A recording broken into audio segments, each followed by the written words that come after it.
peeps? We are here for part 3 because this is a big conversation and we need a part 3 because this is the part where I'm going to talk all about what I've found super healing and restorative in this time of miscarriage. We've talked about the actual miscarriage in part 1. That was the miscarriage story. We've talked about the hard time of grieving and processing and just my experience with that. And now we're going to talk about what I've found really healing and restorative, and maybe some things that you can implement in your life today to help, I guess, find some relief and some comfort and maybe help you process through these really, really big emotions. If you are currently walking through a miscarriage or a child loss or just a loss of any kind, I really, really have so much compassion for you, especially now that I've gone through this myself and I know the pain and just the sorrow that this time brings. I hope that you can find encouragement in this video. If you don't know me, my name's Nika and I just create videos about my life here on YouTube. I'm also on Instagram. I make music on Spotify and just a few other things. Jumping into what I found restorative and healing following miscarriage. I'm so excited about this because God is so good and I'm just so pumped about how He has helped me heal in this time.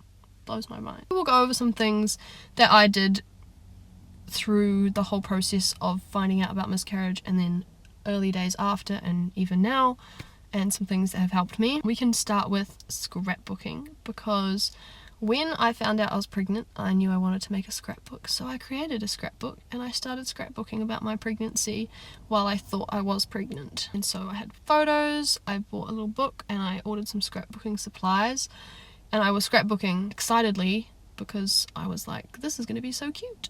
Ended up being, it's still cute, but it definitely has a bit more sorrow woven in there now. So once we found out that the baby might be in heaven, I decided to keep scrapbooking and not to just ditch that whole book because the baby wasn't going to be here on earth. I thought this is a good opportunity for me to carry on the story of our baby Ren. Ren is the name that we decided to call our little baby. Continued to scrapbook following our first scan where we found out we possibly had lost the baby, and then the second scan where we found out we definitely had. And I've actually continued scrapbooking the following weeks even afterwards. So I've printed out photos of the aftermath of miscarriage and I have continued that scrapbook, and it kind of just goes over the whole story of, like finding out like your first wedding, like how we found out on the wedding day of my friend, like we have a picture of us at the wedding and little bub is in there, and then all the way to the scans and just the grief and sorrow that comes with a miscarriage. So I've scrapbooked it all. I found it really helpful to do something visually creative and crafty and fun while also processing, because it has really helped me to kind of relive everything and go back and scrapbook it all. The second thing that's really helped me is journaling. I, for some reason, after I had the miscarriage, I felt this intense need that I needed to record everything down so I could remember it. I know that some people might think, why is this something you would want to remember, this horrible event?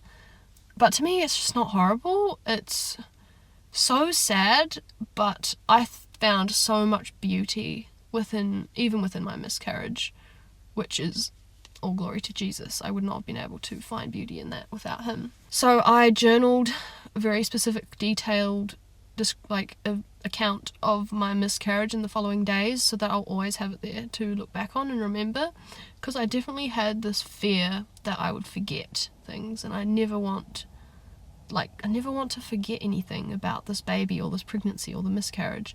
I want it all to be safe, in my heart and in my mind. I like telling people about this story, which is kind of strange to me, and I don't know if I expected that. I often find myself journaling when I'm struggling a lot so that I can get my thoughts down and kind of feel like my pain is put down there on paper and I don't have to just have it all in here. Another thing that I've found super healing is songwriting. This is a personal hobby which I really enjoy, and I actually created an album for this little baby wren. The album is called Wren. You can listen everywhere. Those were so good for me to write and get even just the little thoughts that I wanted preserved somewhere that I could go back and see them. Like the lyrics in these songs carry memory for me, and I enjoy going back and like listening to them and thinking, oh, that's right, like that moment. The next thing, which I don't think I expected either, that I've found really helpful, is sharing this story with other people and sharing my feelings and my experience, especially through Instagram mostly, is how I've been sharing that. So after my miscarriage, we did not like go on social media and share everything straight away.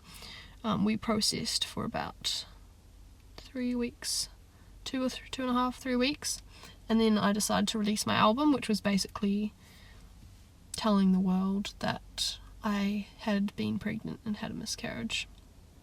So I did that, and following that I just went and told Instagram about the meaning behind the album, and I've found that really healing in a lot of ways. And even just making reels about my grief and sort of about losing a baby, I've found that also to be healing, to sort of take those videos and those photos and turn them into something that can be on my Instagram page. Another thing I would say I've found really helpful is silence. I guess throughout pregnancy and miscarriage, but especially now, I found myself almost coming back to my body and regrounding in myself, because miscarriage is such a major thing and I don't feel like the same person as I was before.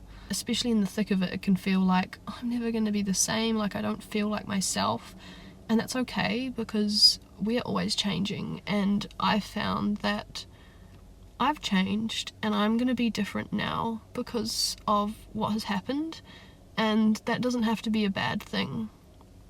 And yeah, I've just found the silence to be a good space for me to just sit and notice my body and my breathing, my heartbeat, and what I'm feeling, rather than always having noise or music or a podcast on, because it really helps me to connect in with like, what am I feeling and like what is my body feeling, and just to be a lot more in tune with myself. I think that's been quite important for just, I guess, moving through the grief and not kind of distracting myself out of it.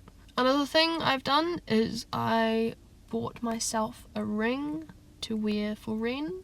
That was just another nice thing to sort of remember Ren by and to wear. And then I always think, you know, if people ask me about my ring, then I'm not wearing it right now, otherwise I'd show you.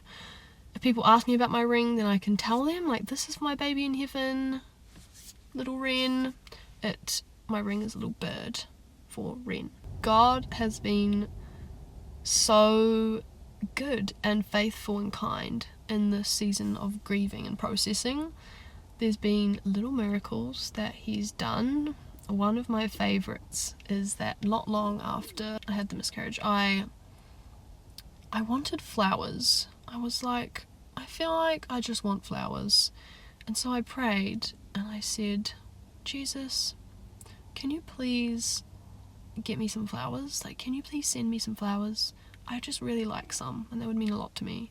So I prayed that. We were about to go away, and the day before we went away, this box got delivered. Ow, I almost ripped my ear off. This box got delivered, and when Tian came home, we opened it, and inside, guess what? Was a bouquet of flowers. And also I didn't know who it was from at first, because I had to figure it out, because they didn't write it on the note. And so I was like, oh, it's from Jesus. Like, I knew it was probably from families or friends, but I was like, it's still Jesus through them. So that was very special, how Jesus gave me flowers. I liked that. His faithfulness in that he does heal us, and he won't just leave us to try to figure out our healing on our own, but that he almost teaches us how to heal is amazing, because I don't know how to heal from this, but he has slowly been revealing different things that I can do. Something I've really enjoyed in this season to help me heal and really connect in with how I'm feeling and to just process everything is, I don't remember how I found it. I have a feeling that one of my friends maybe sent it to me, but it is from Christian Hypnobirthing, and she has 2 tracks on Spotify. I don't know about elsewhere. I know that she has other services, I think, that she offers, but on Spotify, if you search up Christian Hypnobirthing, there's 2 tracks, and there's the birthing one, and then there's healing after miscarriage, and I got onto that, and it's amazing. I listened to that 2 times now. It's a 20-minute track, and you just lay there in the peacefulness, and there's nice calm music, and she just talks to you about your loss, and there's Bible verses in there, and she does relaxation, like deep breathing, and it really brings up a lot of stuff, I've found, and it helps me to kind of lean into my feelings. I've just really enjoyed it. I've found it really nurturing and lovely. So I'd highly recommend that if you would like something to just bring some peace into your days. I love music. There's this one song that ever since we found out we might lose the baby, God almost gave to me, and it was just this perfect song, and it's called My Reward by Upper Room. But that is mostly how I've been healing and just feeling a lot of restoration in my life. I hope that you've been encouraged and know that there is healing for you, and things are going to get lighter and better, and this season won't last forever. I will always carry this loss with me and this love for the baby, but I do believe that God is going to redeem it all, and I promise that He just really placed on my heart as soon as I entered into this kind of grief and despair and pain. He said to me, there will be joy in equal measure, which has encouraged me continually through all of the pain that I've been feeling. I always think, imagine joy in equal measure to this much pain. Imagine how much joy that's gonna be. And that has really helped me carry on and know that there's more for me. There's joy ahead, and an equal measure to how much, or even more, even though there's so much pain and heaviness, there's just as much joy. Something I enjoyed from a podcast I listened to was that sadness often leads into joy, and joy leads to sadness. We're not happy forever, and we're not sad forever. It's an ebb and a flow, and the sadness won't last forever, and there will be joy in the morning. So, thank you guys for listening. This is the end of the 3-part series. I really appreciate you being here and listening. I just pray that this can help someone and bring hope to someone. Just know there's been days when I've felt so down, and just know that there is more. And I used to think miscarriage would be the end of the world. I used to think that would be awful. I'd hear about it and I'd think, I just always would hope I'd never have to go through that, because that would be the end of the world.